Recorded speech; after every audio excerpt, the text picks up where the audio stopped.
મત દેવા જાજો હો બધા, જાશો ને? એટલે ભાઈ જાહો બધા. મારે મતદાન થઈ ગયું 7 તારીખનું છે ને, અમારે પહેલા થઈ ગયું, કારણ કે અમે સુરત થી વોટ દેવા વાળા છીએ. અમારે તો બિનહરીફ થઈ ગયું. નગર મારે અહીંથી સ્પેશિયલ જવું પડે ધકોતા.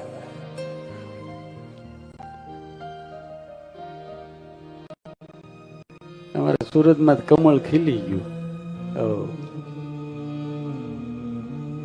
વોટ દેવા જાજો. અને એક મારી વિનંતી છે સાધુ તરીકે,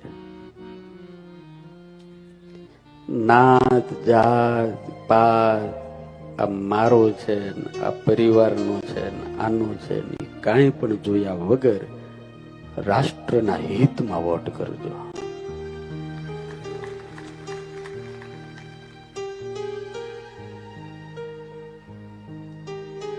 દસ વર્ષ પહેલા આ દેશની અંદર એવી પરિસ્થિતિ હતી કે વર્ષમાં 5 થી 10 આતંકવાદીના ધમાકા થતા હતા.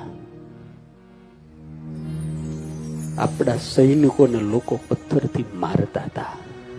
જોયેલું છે ને તમે? આપણા સૈનિકોના માથા કાપીને લઈ જતા હતા. આ 10 વર્ષની અંદર એવી સ્થિતિ બદલાણી કે દુનિયામાં જયારે યુદ્ધો થાય ને ત્યારે વિધર્મીના દેશોએ આપણા તિરંગાની આડમાં દેશમાંથી બહાર નીકળવું પડે.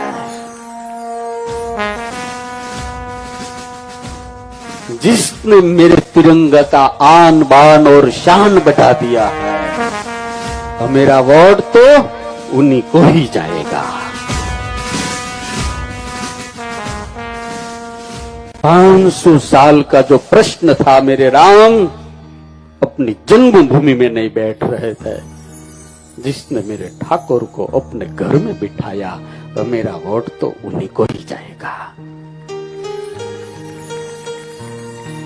હું કેટલું ગણાવું તમને, કેટલું? આ 10 વર્ષની અંદર તમે ક્યાંય સાંભળ્યું કે મુંબઈમાં ધડાકો થયો, બોમ્બેમાં ધડાકો થયો, કે કઈ સુરતમાં થયો? કાંઈ સાંભળ્યું? આપણા ઘરમાં નાના મોટા ધડાકા થયા કરે, પણ દેશમાં ક્યારે થયું એવું સાંભળ્યું? તમે બોલો, હે સાંભળ્યું? અને 10 વર્ષ પહેલા આપણે બીતા હતા, ટ્રેનમાં બેહવું કે ન બેહવું, ક્યારે ધડાકો થાય એવું ખબર પડે?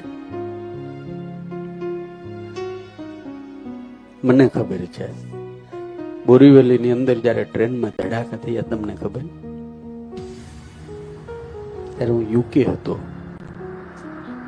એક એવો હારો હરિભગત ને મારો અંગત ભગત, 25 વર્ષનો જુવાન, અને એને જોવો તો વિવેકાનંદ સ્વામી જેવી આભા હતી છોકરાની. નરેશ એનું નામ. મારો ખાસ મિત્ર નામ ચેલુય કહેવાય. એ જયારે બોરીવલીની ધડાકો થયો ને ત્યારે એને 2 નાના છોકરા છે. એ બિચારું ધડાકામાં જતો રહ્યો. આ ભાઈ એક નહીં, હજારો જુવાન્યાઓ આવા ધડાકામાં મરી ગયા. એ મારા બાપ, આપણને ડીઝલ કદાચ હોવાનું થાય નહીં પોહાય, પણ ધડાકામાં ગુજરી જાવું નહીં પોહાય. મારા બાપ નહીં પોહાય. દેશની સીમાઓ ને સીમાડાઓ જેને સુરક્ષિત મજબૂત કર્યા છે, આજે કોઈના બાપની તાકાત નથી કે સૈનિકને પથ્થર મારી શકે. છે તાકાત? નાત જાત સમાજ કાંઈ પણ જોયા વગર, કાંઈ પણ, માત્ર ને માત્ર હું ભારતીય છું. અને ભારતીયની આન બાન અને શાન જે સમાજ વધારે ને જે પાર્ટી વધારે ને એને જ મારે સપોર્ટ કરાય.